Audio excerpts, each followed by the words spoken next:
చేద్దాము అనుకుంటే ప్రతి ఎంప్లాయీ కూడా రోడ్డు మీదకి వచ్చి నిరసన ఇలాంటి పోరాటాలు చేయాల్సిన అవసరం వచ్చింది. కాబట్టి ఐడిబిఐ బ్యాంకులో వాళ్ళు 51 పబ్లిక్ మనీ తోటి మన నిరసన ప్రతి ఒక్కరికి అంటే సరైన జాబ్ అంటే స్ట్రెంత్ ఇప్పుడు కూడా ఉంది.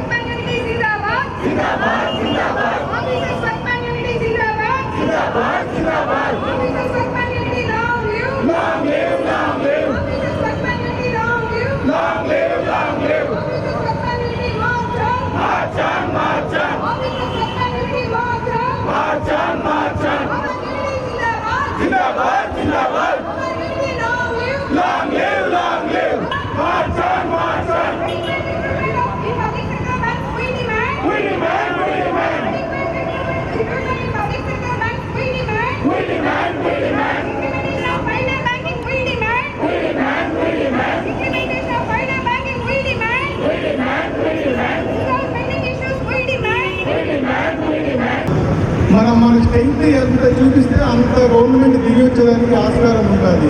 ఇది అంత ఈజీగా, ఎందుకంటే ఇది ఒక రోజు సమస్య కాదు. మనం చాలా సంవత్సరాలుగా దీని గురించి పోరాడుతూనే ఉన్నాము. గవర్నమెంట్ పోస్ట్పోన్ చేస్తూనే ఉంది. ప్రతి గవర్నమెంట్ అలాగే చేస్తున్నది. సో ఈసారి మనం ఎందుకు ఇంత పర్టికులర్గా ఉన్నామంటే ఇప్పుడు సాధించాల్సిందే ఖచ్చితంగా అన్నదే మన లీడర్స్ యొక్క ముఖ్య ఉద్దేశం. ఈవెన్ ఎల్ఐసీలో కూడా 5 days బ్యాంకింగ్ ఉంది. కానీ బ్యాంకుల దగ్గరికి వచ్చాలో మాత్రం వాళ్ళకి ఎందుకో అది ఇవ్వాలంటే ఇవ్వబుద్ధి కావట్లేదు. ఇది మనం ఫైట్ చేసి తీసుకోవాల్సిన విషయమే. అంత ఈజీగా గవర్నమెంట్ ఒప్పుకునే స్థితిలో ప్రస్తుతం లేదు. ఈఎఫ్బి ఆధ్వర్యంలో ఈ డెమాన్స్ట్రేషన్ స్టార్ట్ చేసాం. మన న్యాయమైన కోరికలు, మనమే గొంతమే కోరికలు కోరట్లేదు.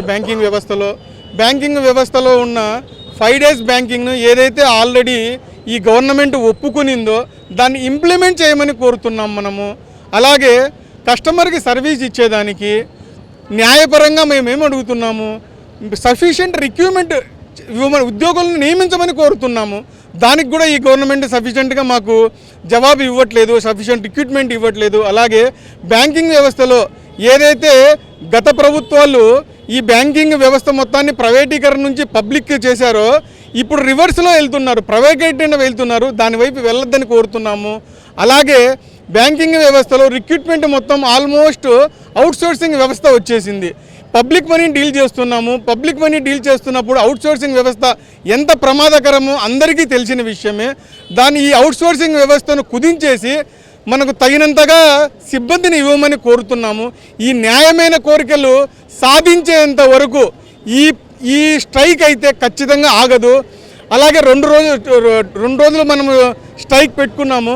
ఆ 2 రోజుల స్ట్రైక్తో పాటు మేము న్యాయపరమైన డిమాండ్లను ఈ ప్రభుత్వము ఇవ్వకపోతే నిరవధిక సమ్మె చేసేదానికి కూడా వెనకాడమని చెప్పి ఈ సందర్భంగా చెప్తున్నాను కామ్రేడ్స్.